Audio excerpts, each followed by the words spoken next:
feel like Kobe in the fourth quarter. This is the Dane Moore NBA podcast. We are brought to you by Prize Picks. Coming in Monday morning, it's March 31st after the Wolves won their tussle against the Detroit Pistons on Sunday night, 123-104. We'll start the episode a little bit talking about the fight, but honestly, if you sit there and you try to make an outline with topics about a fight, it's kind of tough unless you start trying to break down like each role. Yeah, right. So maybe we can get into that. You said they won the tussle, so you're declaring them the winner of that fight? I said they won their tussle with the Detroit Pistons. Yeah, that was the game. Oh, that's the first basketball game I've heard called a tussle. I'm pretty sure you just declared them the winner of the fight. Well, maybe you need to listen to more podcasts. Why do you think they won the fight? I think they won the fight. I mean, Dante took him down. Would you not say that they won the fight? I mean, that was a 2-point takedown. Yeah. So the initial action was it at that point in your mind? I don't know. I thought we were just breaking down the fight, so I think this is a good way to get into it. I thought we were spending an hour on this. We're doing 60 minutes. That's Jace Frederick, Wolves beat writer from the St. Paul Pioneer Press. We are going to talk about the fight a little bit. I do think they're like. You and I were arguing stupidly about this in the actual locker room after the game about the momentum shift and those sort of things with it. But even outside of the fight itself, I mean, like, we are going to find out if Dante and or Nas get suspensions, which is obviously big with the Denver game coming up there. Yeah, the fight was right in front of us, happened right in front of our media seats. Yeah. What stood out to you, I guess, before? Finch talked a lot about the physicality before the fight started. During, sounds like you think Detroit won the fight. I don't think Detroit won the fight. I actually didn't really have a stance on it. I was going to call it a draw in terms of the actual fight, but you declared a winner, so I just wanted to hear how you marked your scorecard to draw that conclusion. What is the next biggest fight you've seen covering sports, whether it was Wolves or like anything else? Have you ever been at a game with it? I'm trying to even think what the other biggest Wolves one was. Yeah, I don't really have. I mean, that was big. Yeah, I mean, you'd see like Pat Bev do some random stuff, but it wasn't really fights. I think of that Bucks team got ejected from. Yeah, but I wasn't there. I was in Utah. Yeah, I wasn't. That's right. That was just a hip check. I'm trying to remember if anything even happened in that Bucks game that Pat Bev got ejected from. I don't remember. Yeah, it wasn't. Well, what about the one time? I don't remember if we were at this game either when Robin Lopez started. Yeah, so we didn't cover the Golden State one. Obviously, it would be the next biggest. Oh yeah, I was at that game. You were there. Okay, yeah, so that would be for me. Yeah, that would be for me the biggest one I've seen in person. But it was fun. I mean, in Golden State when you're there, like the media seats are like the second level. It's this huge stadium. Like, you were watching it closer than I was there. What was funny about this one is it was like right in front of us, 15 feet in front of. I mean, you're a row ahead of me, like. But at the same time, it's probably true for everybody. You see the takedown, you don't really see anything else because, like Mike Conley described it well. It's like a football pile, like on a fumble, and you're just peeling guys off the pile, and like that's for somebody who's right next to it. You know, I'm just seeing like once the fans stand up, I can barely see anything on the court, and so it's like, all right, I'll see the video and see what happened. You're just looking at like the outskirts. You're like, what are the coaches doing? What are these people doing? Like, what are the guys who are kind of just watching the fight doing? The coaches part was one of the most crazy parts of it because, I mean, obviously we've seen coaches be ejected for like arguing with the refs, but not for an altercation. And both Pablo Prigioni, Wolves assistant coach, and JB Bickerstaff, the Pistons head coach, were ejected. Do you know that JB, Finch, and Pablo were all on Houston together at the same time? I was looking that up. That was that part of it was crazy. And Finch talked post game about how he didn't think what Pablo did warranted an ejection, and I'm not sure what JB did either, but I really do think that at that point, I think it was the right call. Like there were 8 minutes to play in that second quarter. Like I think it was the right decision to be like, anybody who was even kind of involved in this, we're just going to throw you out of the game, like to reset it so we can finish this basketball game. I thought there was going to be more fighting afterwards. Honestly, like I didn't think it was going to stop.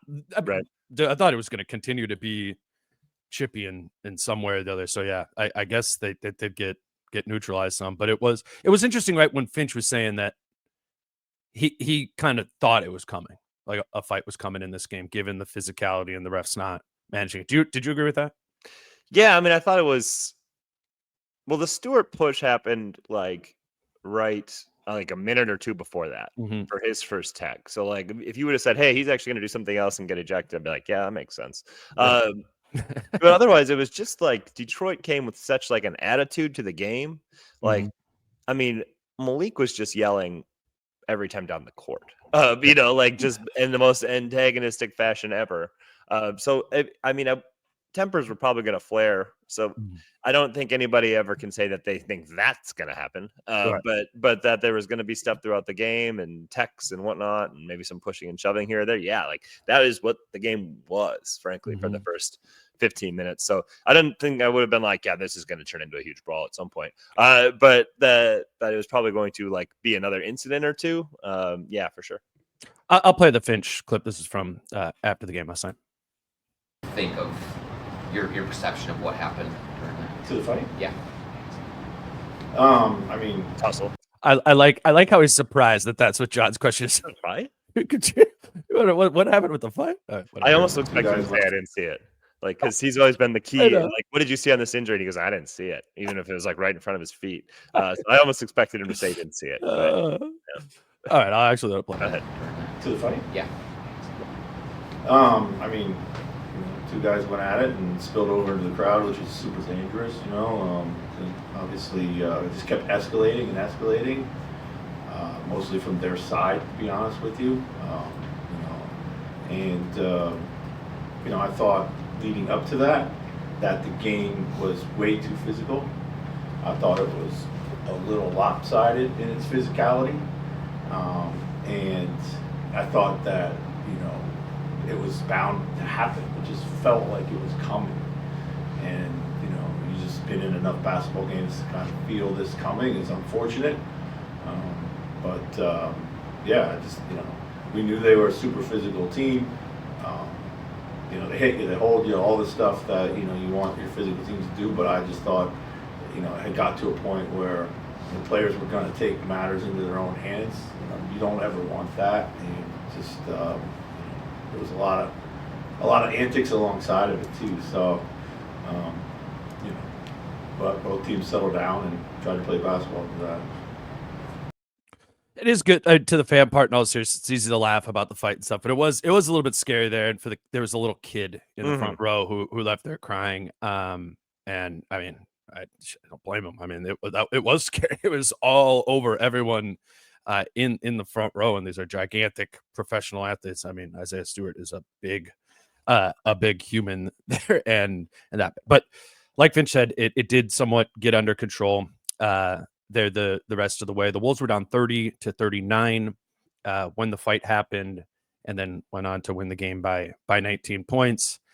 What Jace and I were arguing about in the locker room, and you have a point. Thank you. Is that right afterwards? It wasn't like immediately the Wolves came out guns blazing, like momentum shift. Here we go. And what I was arguing was that there was a major shift from Julius Randle and Anthony Edwards from that point in the game. Going forward, that could be about Detroit being shorthanded. I'm sure that was part of it. But both of those guys were having their asleep type games prior to the fight happening, and that's what I thought shifted for the Wolves after the fight, whether it was directly from the fight or not. Yeah, I mean, they definitely played differently. I mean, but like eventually, but it's just the whole thing of, was it because of the fight or whatever? Was it like that fired them up because they were down 9? And then they got the resulting free throws out of it. And so then they're on 7, basically, when play resumes. And then we are like 5 minutes later in the game and they're down 14. And Ant's thing came in the third quarter. So, like, do you think he's like, after halftime, like 45 minutes later, he's like, I'm thinking about that fight and I'm really getting juiced up right now. Like, I'm just saying, I get it, but you can't say it wasn't. He wasn't more juiced up afterwards. Sure, yeah. I mean, I think it's like, hey, he came to life in a game, and there was a fight in the game like an hour earlier. So, like, it's if you want to say that's correlation, sure. I mean, that's my only argument is like they certainly didn't come out with their hair on fire after that, like for the next 5 minutes of basketball. So that's, I mean, I think the reality is, like Detroit entered that game without Cade and without Tobias Harris, and then they lost 3 more guys, and so now Paul Reed's playing a bunch of minutes for them, and they're just relying a lot on guys they probably didn't want to rely on. And Minnesota can definitely take 2 more guys missing. And Sure. they just played their other 7. They didn't even add to the rotation. So I just think Detroit was pretty depleted at that point and kind of wore down, and they didn't really have any ball handlers and stuff like that. And Minnesota took advantage. What do you think? I mean, eventually at some point, like Ant in the third quarter, I mean, they're playing drop coverage with Paul Reed, and Ant, like, drop coverage, Ant's a killer in that, especially when he's knocking down the 3 ball. But it's like, hey, we got Tim Hardaway on him, and then we got Paul Reed and drop, and it's like, wow, look at Ant. And that's a great thing about Ant is that he can eat that up. But at some point, it's like, yeah, personnel matters. Yeah, no, that's right. And I think probably to the Ant one even more. Julius was the more like energetic sort of spark, all that sort of stuff, which does just kind of pop from time to time with Julius as it goes. But we'll talk about them going forward. And Rudy had an excellent game, and 25 rebounds is getting buried by the tussle. But he's been excellent in he had like games. 10 and 10 pre-fight or whatever. So he was great. He had brought it from the very outset of that game. Which is, I mean, we just spent so much time last episode talking about Rudy the importance of like his integration on offense, and that was really affirmed in this game against it until Stewart was out, but Duran's a formidable physical 5 there, had him in foul trouble. Kind of the whole night. Then Paul Reed's in there. Rudy was dominant, and for that to be happening right now as the Wolves are turning a quarter or needing to really hit the gas these last couple of weeks of the season, I think that's really important. Going related to the fight and looking forward, there's the suspensions element of this. My thinking on it is the going into the fans part of it makes the likelihood for suspension greater or more longer than it would be for that type of fight or altercation. What happened there? So Dante is the one that I think of most likely to be taking a suspension, and then unfortunately the Wolves play Denver, one of their biggest / toughest games the rest of the way. And if there are going to be suspensions, obviously they would start right away. So that'll be the Wolves match up great with Denver when they can match up with Denver how they want to. I don't think Dante totally factors into that, but Dante is a really important piece of this team too. So it would change the Denver the matchup against Denver's complexion a little bit, even though if it wouldn't change the matchups, which I think are the Wolves' biggest advantage in that game, right? Yeah, I agree with you. I think Dante's probably gonna get multiple games. You could say like Detroit instigated it or whatever. Like, who was the guy who grabbed somebody and threw him into the crowd? That was Dante. Like that. Like Detroit was pushing and all this. Like Dante was the one who started the actual altercation. Like I think he's gonna get multiple games. But I agree with you in that I don't think he changes the complexion of the Denver match. Like obviously you want all your best players available, but what does Minnesota do that Denver can't? It's the physical perimeter defense. Like Dante tries really hard on defense and makes a lot of energy plays, but he's not necessarily like the get into you physical tone setting defender on the team. And offensively, it's that they cannot guard Ant in the pick and roll. It just requires they have to blitz it, and that just wears Jokic down, and it opens a lot of things up for Minnesota. Again, like you'd prefer to have Dante out there, but I don't think all of the reasons why Denver struggles so mightily with Minnesota, I don't know if Dante plays too much into any of those things. Certainly he can like make it worse for Denver, but I think Minnesota's advantages are still Minnesota's advantages. And like I said, going into Denver, you want all your best players for sure, and you might be down 2 of them. And Denver sometimes can struggle with Nas too, but I definitely think what Minnesota's good at, it can still be good at against Denver specifically, where those 2 would be more missed probably in other games. Yeah, I would say probably specific to the Denver matchup, Nas is more relevant in just having more bodies to be able to throw at Jokic, Yeah. Like if it is the game happens and Rudy has 2 fouls on Jokic in the first 5 minutes of the game, now you're like, okay, it's just if there's no Nas, and it's a lot of Julius Randle single coverage, on, Nicole. I mean, I guess they would double it, but him as the primary there, I think that part of it could be problematic. My guess, what I wrote it down is my guess is DiVincenzo 3 games, Nas 1 would be. That makes sense. I think that seems about right. I was going Dante like 2 or 3 somewhere in there. I don't think they would try to do like a 5 or something like that.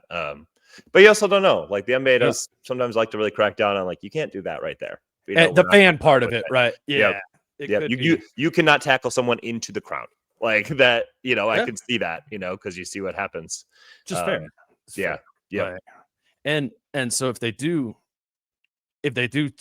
make it more serious than I'm saying there, it could be the difference between the Wolves getting the 7 or the 6. Yeah, no, that's true. Right? Yeah. I mean, outside of that, Dante is important. We're agreeing on the Denver element of it, but Dante. And don't get me wrong, their chances of beating Denver are higher if Dante's on the court. I'm just saying that I would still probably pick Minnesota to win that game, frankly. And Denver obviously is a great team and can win even in a matchup that's not advantageous for them. But I would still like Minnesota there. But Dante not being in there definitely lowers the odds from whatever you think it is. If it's 70 to 66 or whatever, like. We'll move over into, I'm sure the fight stuff will maybe sprinkle in here as we go. We'll grab our first break here. Let you all know that today's show is brought to you by Falling Knife Brewing Company. And we wanted to remind you, I know many people went to Falling Knife to watch the playoffs last season. What Falling Knife does for the playoff games is, in addition to in the tap room, the games being on the projection screens and the TVs, they get that huge TV truck out in their parking lot area next to the patio, and everybody can just like bring a lawn chair like it's 4th of July fireworks or whatever at the park and watch the game on the TV truck. It looked like a really cool environment for all the playoff games last season. Dan from Falling Knife texted me this morning that will be happening again this year. If the Wolves are in the play-in, they will do that. And then for all playoff games, Falling Knife, it was last season the spot to be for the playoffs to watch Wolves game, and that will be the case again this season. So obviously you can go there for any Wolves game, the rest of these regular season games, but know that the TV truck will be back at Falling Knife for the 2025 Wolves NBA playoffs. Today's show is also brought to you by Treasure Island Resort and Casino. Kyle and I will be doing a live show at TI this Saturday, April 5th, and it's a watch party for the game. The game starts at 6 o'clock. The Wolves are going to be hosting a watch party. There's going to be a bunch of Wolves giveaways. Like Crunch is going to be there. Pooh Richardson is going to be there for the watch party. We'll be there for the watch party, but Kyle and I are doing the show at 5 o'clock, an hour before it starts. And yeah, we're just looking forward to hanging out with all the people there. We do these live shows often, but they're oftentimes on in off night. So it'll be cool to also have a game going on to be able to watch there. Again, that's this coming Saturday, April 5th, live show, 5 o'clock, Wolves watch party at 6 p.m. Treasure Island Resort and Casino. It's about a 40-minute drive from the cities. Would love it. It would mean a lot if you came down. I think it'll be fun for a Saturday night. You can obviously stay the night at TI if that's something that you want to do as well. All right, Jace. Before the fight happened, we knew we were going to kind of talk about just the Wolves March, which I think it was a lighter schedule, but pretty clearly, I think the Wolves' best month in terms of the pieces sort of starting to make sense. Particularly, I think, how Randall's folding into this thing. We saw Jaden. I mean, Jaden's kind of quote unquote leap maybe started a little bit before that, but it's sustaining in March once Randall and Gobert were back. I think was very encouraging and gives you a little bit more of a ceiling to this team. But just overall, Wolves were 11-3 in the month of March.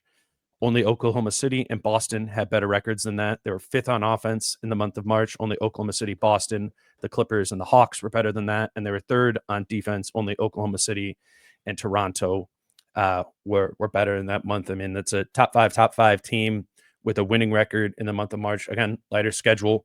Those 3 losses were rough, particularly the Pelicans one and the shorthanded Pacers. But in the aggregate, right? Like on the graph of the season, arrow pointing up at a pretty positive slope for this team from where it was and potentially where it can go.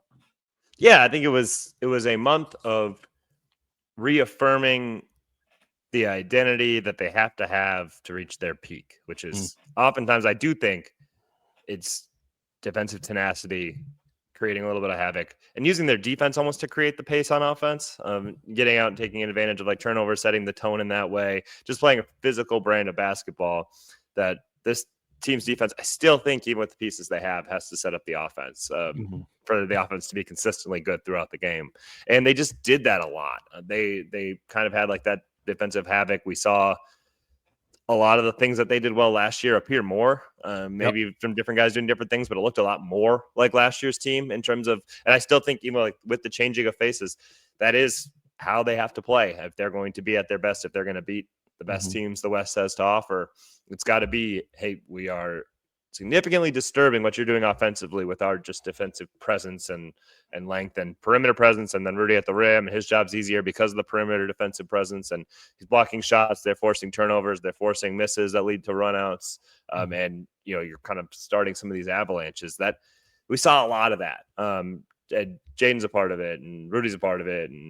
And Mike, Julius, like everybody had spurts where they played well for sustained stretches. And that those things where you wonder, like, I don't know if they can get this with any consistency. And you can still say there was a little bit of inconsistency, particularly towards the end of the month. But that was the most consistent stretch of like, okay, I think maybe this cemented in that they now know for sure what their winning formula is. And now we'll see how often they can produce it when push comes to shove here come playoffs. But it was like, this is them. This is their best. They know how to get to their best. Now, how frequently can they get there?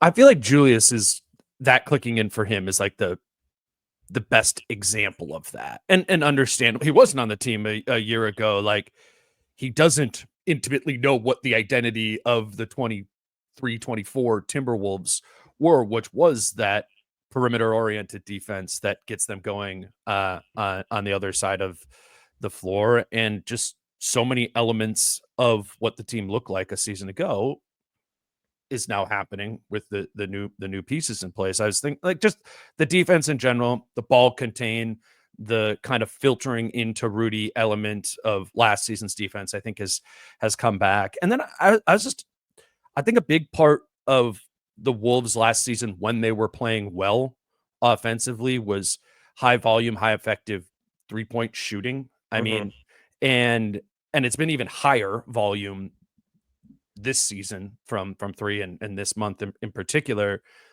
But that was kind of the winning formula on a very basic level for the Wolves a season ago was we're going to lock you down.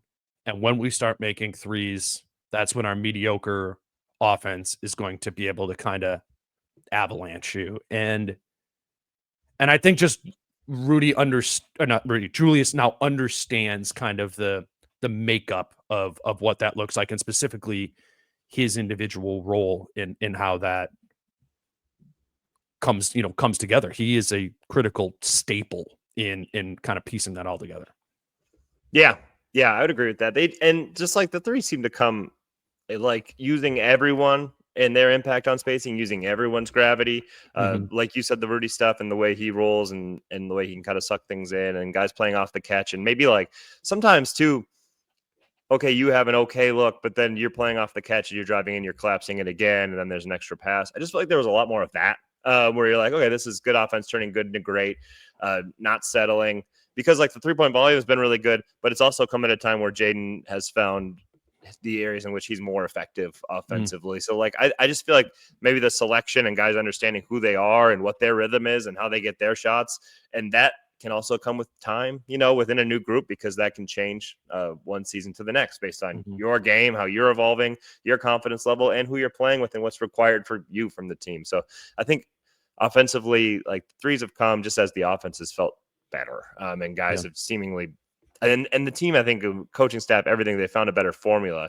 Finch has talked about, hey, our spacing around Julius. And I think that they found different times of almost picking and choosing when Ant is going to be kind of driving the bus and when they're going to go other directions with it. So I think maybe they probably feel like they found a better formula there, and that's led to more consistent success and shots more consistently falling, just because it's in a more natural rhythm. The Rudy element of it is always with this team, or has been since he's been here, kind of tied to Mike Conley, or the best versions of Rudy have been tied to Mike Conley's functioning within the offense, and as evidenced by Rudy's first season here, absolutely, to the highest degree. Mm-hmm. And what was, I think, was interesting is as you've been on, like Mike really started playing like himself maybe 25 games ago, right after he got to sort of the midway point of the season, got healthy, all of that. But I don't think it wasn't immediate, like Mike's back healthy now, the Conley-Gobert thing, right, had back again, has its because then Rudy missed time. Yeah, Rudy was missing time, and then there was also kind of a little bit of like, hey, remember that the Mike and Rudy thing is also a part of our identity in addition to what Randall does, and in addition to what Edwards does. And I think there was, I mean, it's back now, which is the main thing. But really more recently, if we say he's been back to his game for the last 25 games, maybe it's the last 12 or whatever, that the Conley and Gobert piece of it has really been functional. And that doesn't pop as much to the eye test just watching, as much as, Ant making 4 threes in a quarter, or what Julius is doing. But as you wrote about this weekend, the numbers of that group, when it is Conley and Gobert on the floor, just continue to be a windfall for this team. I mean, it is, I don't know if you have those up that we were talking about last night, but just some staggering numbers when Conley and Gobert have been on the floor together in March. Yeah, so since Rudy returned March 9th, there have been 262 two-man pairings in the NBA with 150-plus minutes. And Mike and Rudy have the best net rating of all of them in the NBA. And their O rating since Rudy came back, those two, is 126.1. Their D rating is 101.9. Mm-hmm.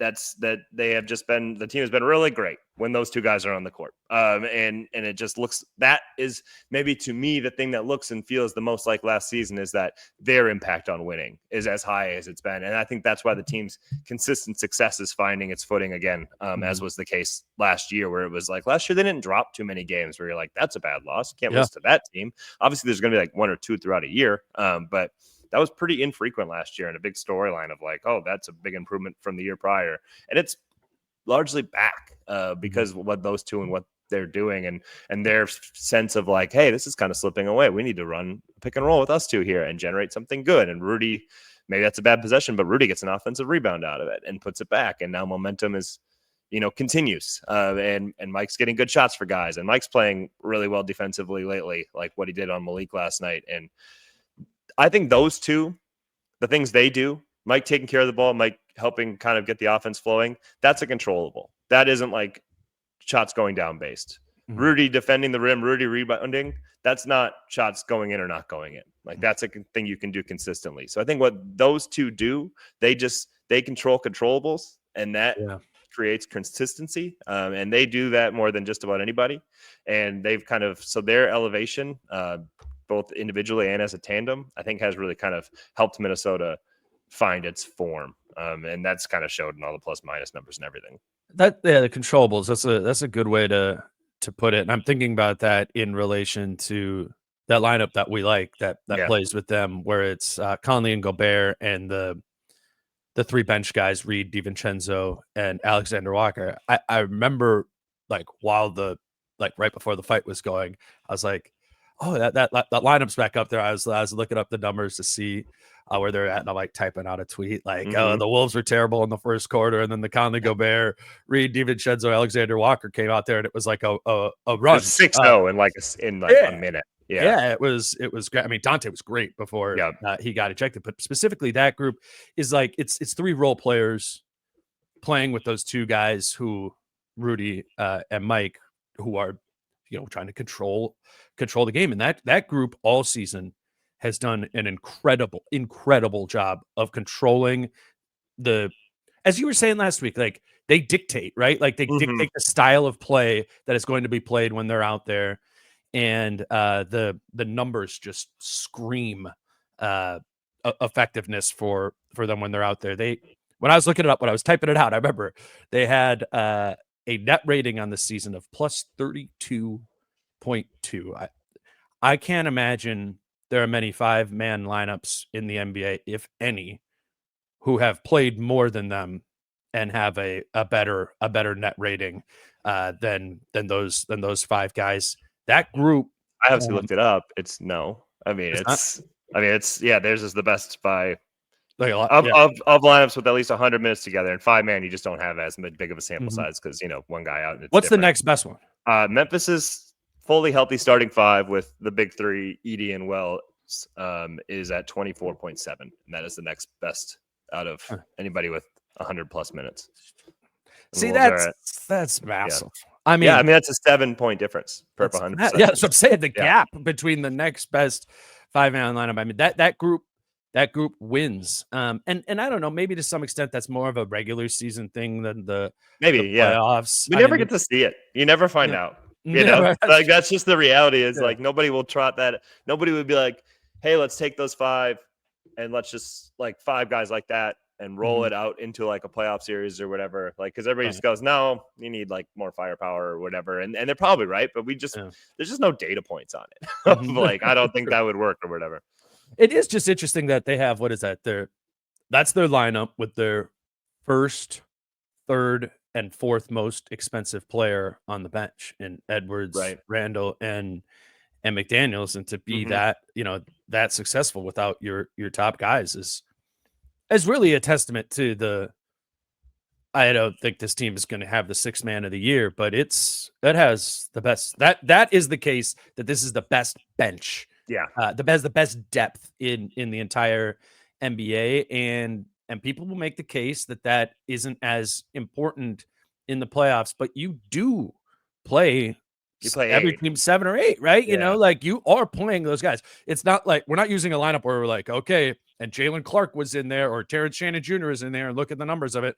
No, these are the guys they played that they will be playing in the playoffs. They actually will need to, because there's gonna be games where Jaden isn't doing what he needs to do, or he gets in foul trouble like he does last night, and then you need Nikhil, or you need Nas at times when, like last night, Julius isn't playing well, and you need him to give you that spark, give you something else out there. And then Dante's just a critical part of this team of maintaining that fire, and then the 3-point shooting as well. It's an elite group, and it's a signal that Mike and Rudy absolutely still have it.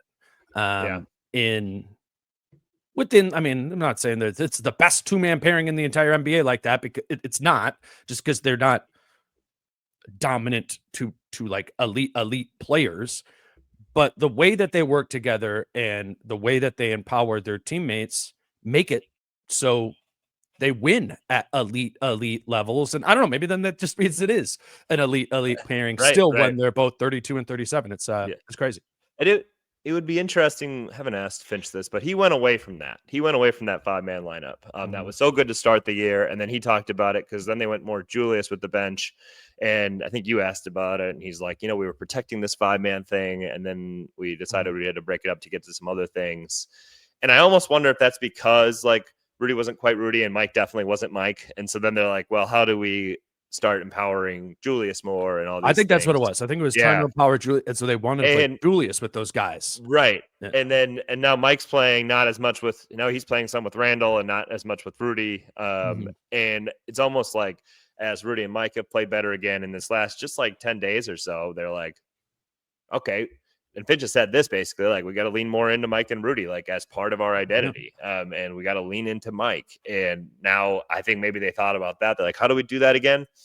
Oh yeah, that lineup worked excellent with that. And so they've reintegrated it because that lineup kind of disappeared. And part of that was obviously because of, DiVincenzo missed time and then Rudy missed time. But even before that, they had kind of broken it up for Julius with the bench thing. And they've come back to it, basically, I think saying, hey, Mike and Rudy have to be a big part of what we do if we're going to be the best version of ourselves. And that's proven true. I mean, that's like the plus minuses that Mike and Rudy are posting like lately are insane. I mean, it's just the Wolves are dominating when these guys are on the court.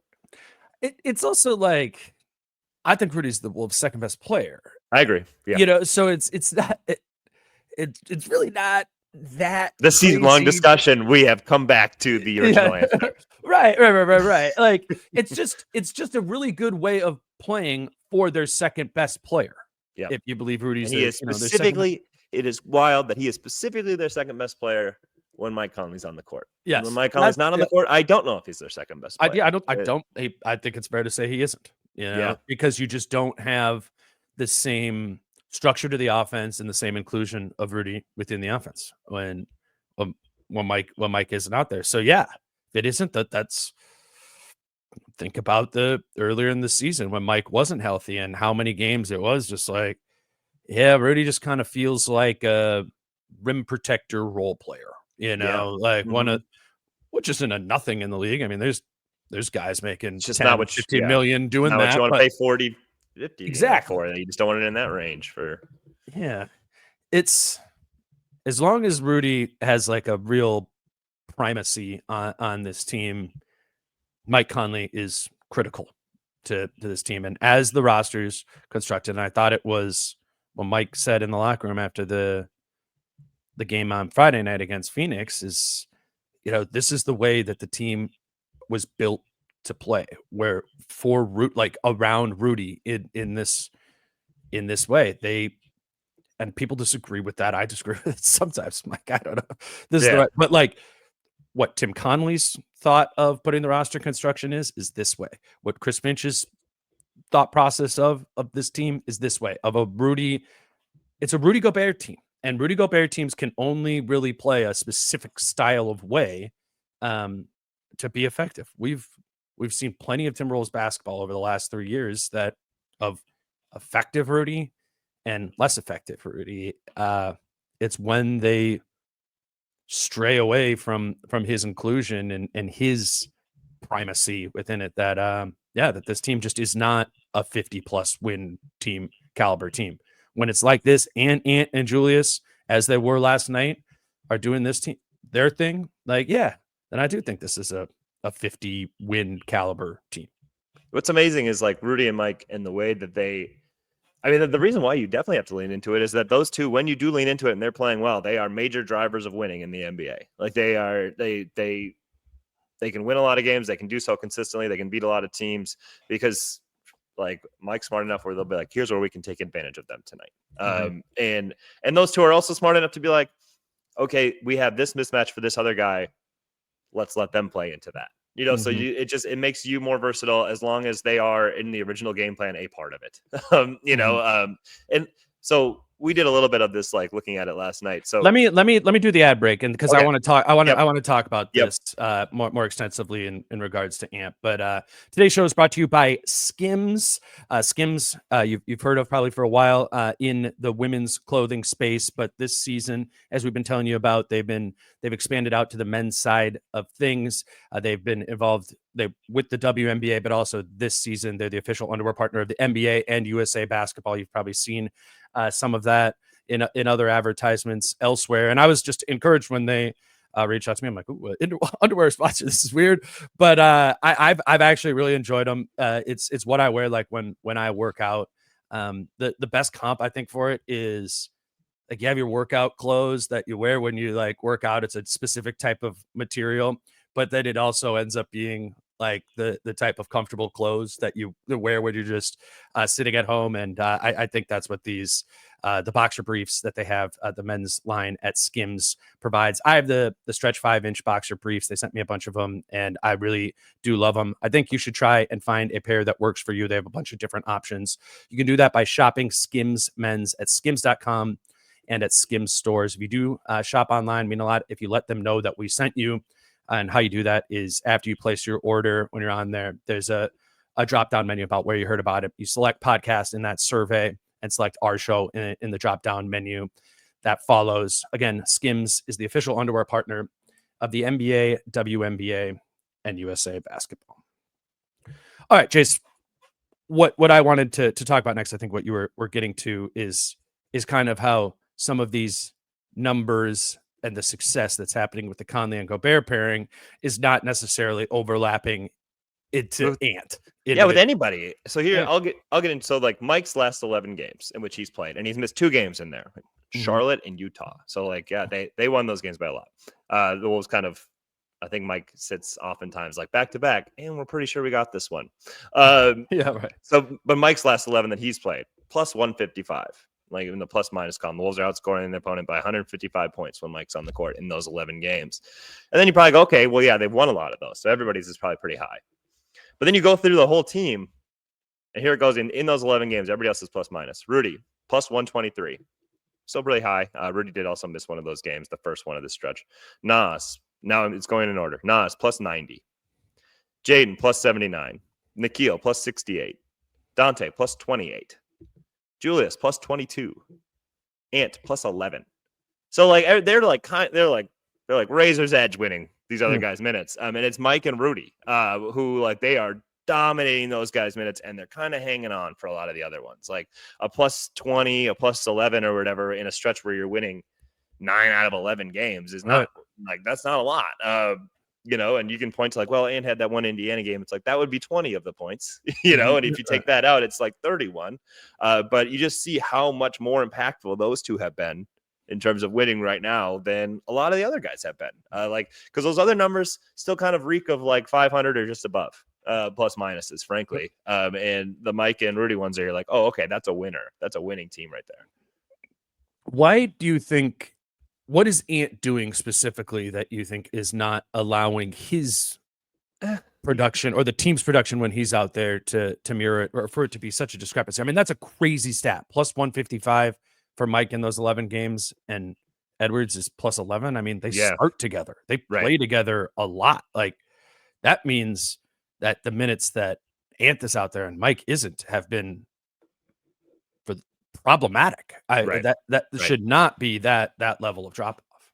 Yeah, it's a good question. I mean, but you look at for the whole season now, you go down just like the net rating, like how much are the Wolves outscoring the opponents by, and it's not like Ant and Julius's net ratings are bad. They're both just south of +4. So like the Wolves are outscoring roughly with those two by like 3.5 points per 100 possessions when those two are out there. And but Mike and Rudy are over 6 and Nas is over 7, like those are like elite numbers, and Julius and Ant are like good numbers. And which I have to think for like a winning team, the top 2 scorers on the team being 7th and 8th in net rating out of 8 rotation players has to be an anomaly. I mean, and if you look then and you're trying to figure out like why is this happening? Well, Ant and Julius do also have the worst defensive ratings out of those 8. So I guess maybe some of it's that. Like we just talked about their identity, and like it's turning stops in offense the other way. And then I think kind of playing with a little bit of a rhythm offensively that then gets everybody ready to play the next defensive possession as well because they feel so good about what they're doing out there. I don't want to say like Ant and Julius aren't contributing to that, but I just think maybe sometimes it's at a little bit of a higher power when the other guys are, and like when those guys aren't in there, then it really is like it's a Mike and Rudy show a lot of times, and then that just seems like a tone that other guys play really well off of. I think that's the way to think about it. If like you're in the coaches meeting of like it's not that it isn't working when Edwards and Randall are out there individually or collectively. It's that it works even better when they're not. And that's jarring. That's a jarring reality. And it's a real, now 75 games in the season. This is not a small sample size. There is a proof of concept. It changes from, at the beginning of the year when we're talking about some of these Conley-Gobert lineups where we're saying this group is playing well. No, now it's turned into, no, this group is good. It's not a recent trend. This is the season that Julius Randle and Anthony Edwards are 7th and 8th in net rating on a team that plays 8 guys. I don't know how much, like if Fitch came to you and Jace was like, and you're Anthony Edwards and you're 8th in net rating, and you were like, hey, 7th, he's 7th. Julius is 8th. Yeah, okay. Yeah. You're 7th and be like, hey, this is what's happening when you're out there versus when you're not. We're winning a lot more. Like these numbers say that, you would be, I think you would be like, okay, so there's a cause and effect to this. What am I doing? Or how can I go that way? And I get it. It's you're Anthony Edwards. You are the superstar player. You're undoubtedly like the best, most talented player on this team. but it's about, for him and for this team finding his ceiling is understanding that a way, or finding a way to be you within this style of play that fits the rest of the group, fits that identity that is going there. I will say, just recently, and I don't know, it could be a product of kind of like his hand has limited him some, and his usage is just down a little bit. But I do think a couple more of the seeds of what this is are starting to sink in with him. And you just watch like the Pistons game from January 4th versus the Pistons game from last night. That was the last time they played them. Ant had 53 points, but nobody else did anything, and they lose that game handily to the Pistons. Last night, it's Ant had like 24, like an effective game, an effective third quarter. But also 20 was able to do 20 of those points came in the third quarter. 20 of them. Yeah. And that's an example of picking, like, okay, now you go.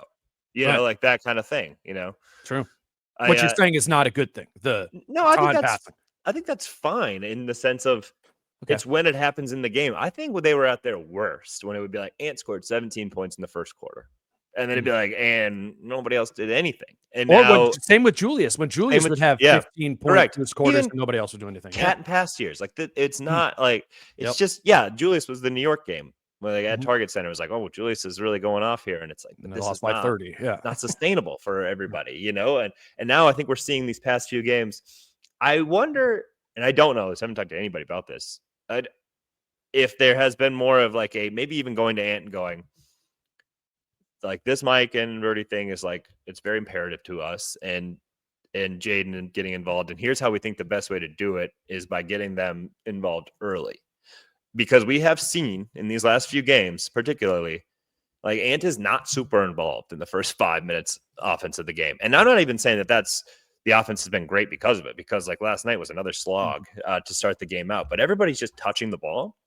And it seems like then when Ant inevitably does kind of get into a rhythm of the game, or like a time when he's like, okay, I found this matchup, or I found this thing I want to pick at, or I just feel like it's my time to get something up here, and other guys have already touched the ball, like that's a more acceptable time, I think, to where it's not going to stunt like what the offense does in general, because people already feel like they're a part of the game. And I think maybe, I don't know if it's been like a coaching emphasis, and maybe they went to Ant about it, like, you're going to get yours in the game. Yeah. And the credit to Ant is that if you gave him something like that, he would say, okay, like, all right, you think that's what we're going to win? Okay. Like he doesn't, I think.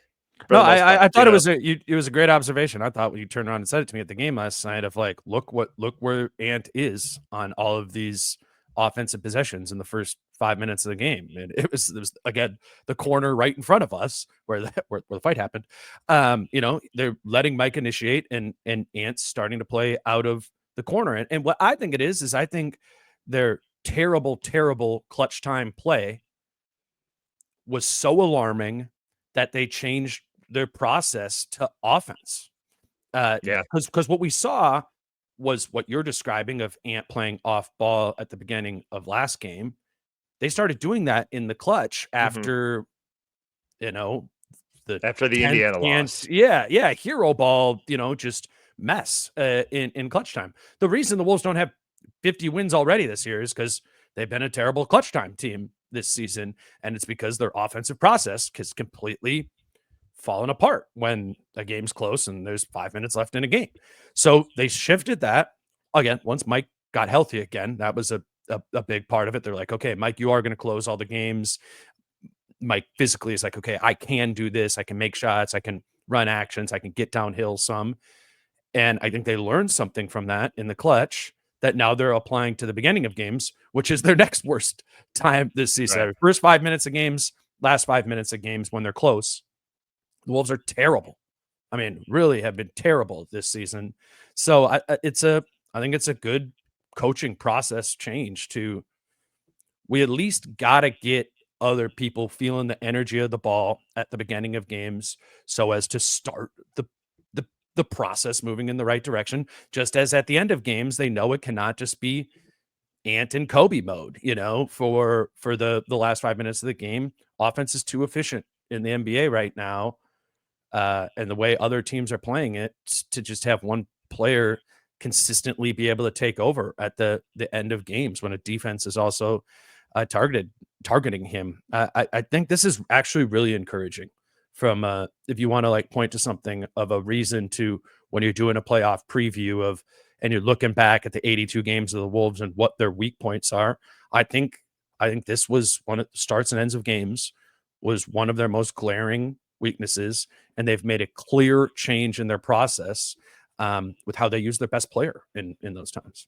Yeah, and I think so. Here's what I asked Mike about that lineup that we just talked about with Nikhil and Dante and Nas, and like I'll get back to the beginning and end of games, but and he goes, I love that little group. We always know when we get into the game together, it's like, all right, it's time to change the game or extend the game. Whatever the situation is, we just know something positive is about to come. So we've got a good, competent group that knows how to play off of each other. We just move the ball, play hard defensively, play for each other like we all do. And I think you go, well, I'd like, as a team, you'd be like, well, I'd like our best players to also be included in that. And I think, though, that we've seen and we've seen some things like fail with hero ball or bad process, and that hasn't seemed to change it. I don't think that hasn't seemed to change the approach on a consistent basis. I think maybe if they have success playing the right way, and he's certainly on the court for it, but maybe not as much of a focal point, I think maybe that would lead to more growth of like, oh, we're winning because of this versus we're losing. I just think like when you talk positive about affirmation. Yeah, like, oh, okay, this is what works. And then now like the next year you put the ball in his hands and he's like, well, we got to get to this because that's what worked before. I think that's possible. Like people can learn in different ways and things click in different ways. And I think, yeah, if they can win some games because they're doing X, Y, and Z, even when the ball is in his hands, he'll go, we got to get to X, Y, and Z. I think that's maybe a positive step in the right direction too, because the Wolves at their peak as a franchise, when it's like, hey, this is the best we can be, this is when we can win championships, is when Ant is driving the success. I do truly believe that. And like, if you look down net ratings, when you go across the league, like Jokic leads Denver in net rating. Like Jason Tatum is 2 right behind Al Horford. John Morant leads Memphis in net rating. Şengün leads Houston in net rating. It's a bunch of guys. Shea is like plus 17.9 or whatever the heck it is. Like, it's just absurd. Like the best players drive the bus for the best teams, and I think part of it though is that when they're out there, they're driving a winning process. And we've seen how incredibly talented he is, and he has to shoulder a big load. But Minnesota will reach its peak when he is driving the best process, when they're playing their best basketball, their best brand of basketball when he's out there. I think maybe now, like if they lean back into, let's play winning basketball, and he will be out there for it, and he'll certainly be a part of it. And then he can maybe get back into growing into driving it. I think that maybe could be something that helps them now and in the future. I think the better process is leading to better shot selection. Well, the Wolves have just had better shot selection in March. That was one of the things I had down for sure for March. And if you Clean Glass does like grade shot quality of all the teams, right? You want to get to the rim, you want to get threes, specifically corner threes. And if you look for the month of March, the Wolves have the best location related effective field goal percentage. It's just a grade on the quality of the shots that they're taking. And it's because the Wolves took the fewest mid-range shots in the NBA in March, and were at the tops of the list in the league in three-pointers attempted frequency and shots at the rim attempted frequency. And that hasn't been the case all season. I mean, they've always been generally pretty good at it, but they don't have, right? They don't have this super specific structure. They don't have these like dogmatic mandates of these are the shots we take. And it's not a science project like the Houston, Rockets were of the teams that Finch coached on there. It is the flow, and the flow is a process, and a greater understanding and feeling of the process allows for better shot selection to happen more organically rather than scientifically. And I think that's like the idea behind like Finch being an offensive genius is organically finding high level efficient offense through letting players play rather than just pressing like the button XYZ corner 3 for PJ Tucker, and this team, even though Ant is figuring it out, even though they've, there's some spacing issues sometimes with the starting lineup, and Conley's gotten healthy. Gobert's been come and gone. Like, it does feel like the process of the thing that Finch specifically has been trying to build offensively is starting to sink in. And the numbers in March suggest they're running and playing good offense.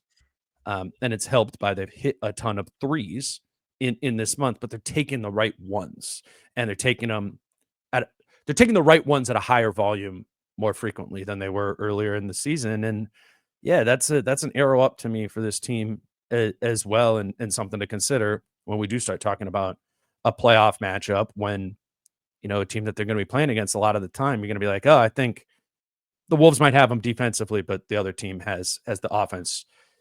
This would be the case that they sneak up on a team and you go, oh, they had a better offense in that series that Denver did, or whatever it might be. Yeah, and it's about the whole thing of like the better threes. I think Finch said this after maybe the Phoenix game, is talking about making the right play. And he's like, and Ant hears that more than anybody else on the team. And he's like, sometimes Ant will then always put in his head of the right play must be the pass. And that's just not the case. Sometimes it is the right play here is to drive. The right play here is to take this three. And I think we saw that last night in that Ant talked about shooting better, like he took the wrap off his hand. I'm sure that's true. No question. That we saw that with Mike too. Like, if you have something in your hand, it feels different. The shot just doesn't go in as much. But a big part of that also with the flurry he had in the third quarter was those threes were not isolation, dribble, step back three. It was, they're playing drop coverage. Yeah. I can just pick 1, 2, pull into like the best version of his pull-up shot, which is wide open in a perfect rhythm. Those are going to go in more. Yeah. Like, that's where that shot is one of the most lethal shots in the game. I was going to say, it's one of just in the NBA. NBA. Yeah, in the NBA. Yeah. One of the most lethal shots in the league. And so when you, like, that's when it's like reading the game is, if they are going to give you this, you have to take it. We're not going to get something better than that. That is a great shot for you. That is a great shot for our team. Great read to just keep picking at it, until they change. And if they don't, until they change, blitz, doing it. and then what do you do? Right. And then be ready to make that first pass out of that, so that's like, hey, take what they're giving us. And right there, they're giving us that. So take it, and that, and he had a 20-point quarter, and it only was additive to what Minnesota was doing, and Minnesota pulling away. It's that kind of stuff where it's like, okay, that's just better offense. And you can look at 3-point percentage and say, well, they made their threes that night and they missed them that night. But the process matters so much in basketball. And that was like obviously good process. Like, yep, keep taking that. Like this is exactly what we would ever want to get to. And now they're giving it to us. So go for it. And I do think, when you and I are both hard on Ant. But again, to just go back to the last Detroit game on January 4th, that was the game, I believe, right after he had his angry comments after the Boston game about they're double teaming me all the time. I don't want to be a passer.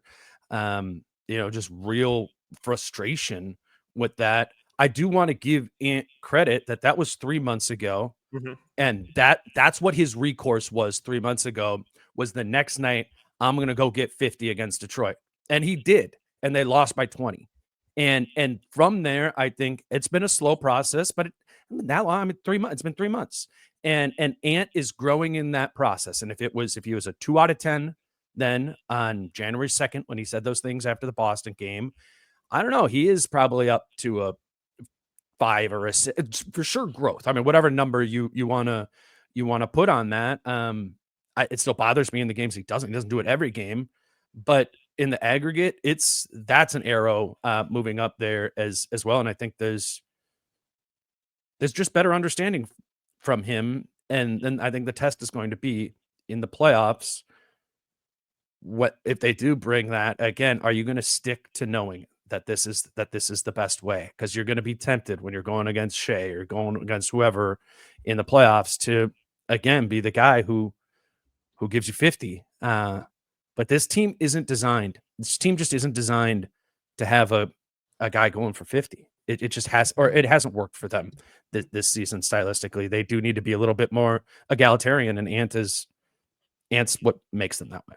Yeah, if they won games where nobody scored more than 15. Like, and I'm not saying that was a beautiful offensive game, but they've had plenty of games where it's like, yeah, they led the team with 22.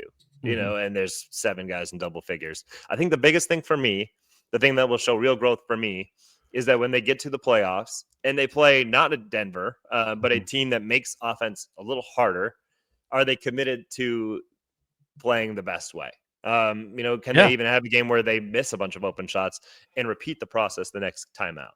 And not because even like last year in the playoffs, you would have said that Ant had already made these strides that we're talking about because he did play like against Phoenix. He made a lot of right passes against Denver. He made a lot of right passes. And it was because, I'm sure he'll make a lot of right passes tomorrow because he can kind of do whatever he wants against those teams, and they have to so drastically overcommit to try to limit him that the pass becomes very easy. It's okay. These teams are just playing in the gaps with you very heavily. Like, do you understand that we have to move the ball and we've got to make like 5 passes to get something good here? Like, are you willing to start that process and probably get it back and go then? That will be to me of like, okay, he's really gotten it now. And they're really ready to take off as a team, even against really great defensive opponents, which they frankly have not seen in a long time now. That's true. I'm glad we did that with March. An encouraging month, not a proof that they're going to be incredible in April and the playoffs, but just more reason to believe, I think. Well put. Let's wrap this up with Prize Picks. I was looking at the NBA slate tonight. Josh Giddey against Oklahoma City. I was like, give me 2 Giddey threes against the Thunder. Who never made them while he was there. Giddey more than 1.5 made threes. Then I went with Dylan Brooks, less than 17.5 points plus rebounds plus assists against the Lakers, and he's guarding Luka or LeBron or whatever. Maybe some foul trouble, a lot of on the ball, just maybe a lesser night for Brooks there. I didn't ask you to do any, but did you look up any Prize Picks that you liked for tonight? Yeah, women's college basketball. I just picked 2 of the best players and said that they would score more. Haley Van Lith and Paige Beckers. Okay, all right. Both over on their points. 18.5 for Haley. Paige is like 22.5 over. Okay, I love it. Yeah. So if you were to do all 4 of those, and if you did, it goes 10 to 1. So if you did $10, all 4 of those things hit, you win 100 on it. You can also do a flex play where if all 4 hit, you get 5 to 1 on it. But if only 3 hit, you get 1.5 to 1. I kind of like doing those flex play ones if you're doing a lineup that has 4 or 5 or 6 players in it there. Again, as always, a fun thing to be doing. We're at the time of year where it's loaded again with options of stuff. Obviously, with March Madness, the NBA, you got baseball going there as well. So something fun to do.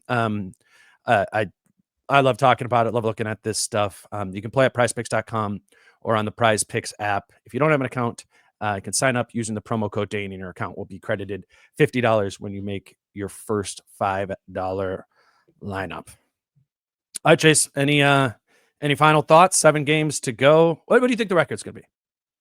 What's it right now? Well, what do you think they're going to do in the last 7? 5-2. And where do you think? Where would we think that would? I think that would be at 7. I think they'd be at 7. There are stretches, nights where I think they could win every game here on up. That's just not the way the NBA works. There will be a game where you're like, they just played bad. And there'll probably be a game where it's like, hey, in Memphis, okay, all of Memphis's guys played and they just played well and the Wolves lost by 3 or something. So I just think, that's how I see it going. I don't think 5-2 would be enough to stay out of the play-in, although it could. These other teams could, like Golden State could go, whatever they have, 3-5 or whatever. I think the Memphis piece is interesting here. Now. Memphis' schedule is very tough. You can say it's Jenkins or not. You can say that doesn't matter. That might be true. I do just think that Memphis, like Minnesota, does have to pass Memphis, which would mean 3 losses more. They are one of them, so they can give Memphis one of those. So then they would need 2 other extras, which I think if Minnesota went 5-2, I don't think Memphis loses 5 more times the rest of the way. They might. Yeah. I don't see them. It's just I wasn't even considering it really as them being a drop down team until last week. They do. I mean, we'll learn. God did just come back. Which, if you read the reporting, it's like, did he come back? It seems like maybe. I don't know. What's going on here? They do. Memphis plays Really tough. Boston tonight and Golden State in a back-to-back on Tuesday. They're both in Memphis, home back-to-back. But it's just an opportunity for Memphis to fall out.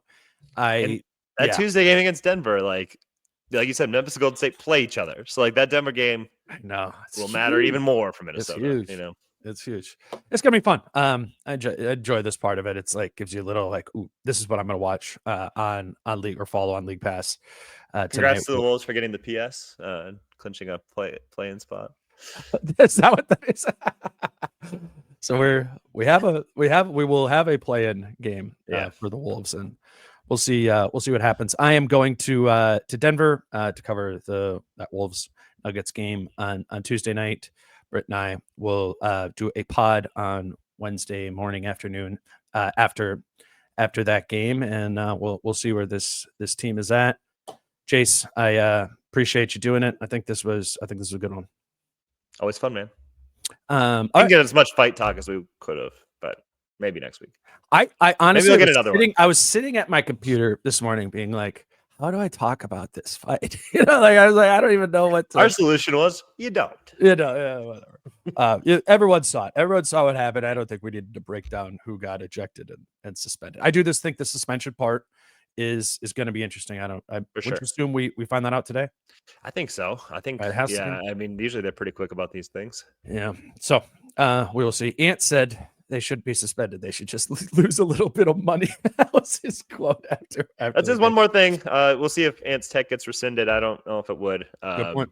He could be one away, and that would be something to very much watch over these last, down the stretch here.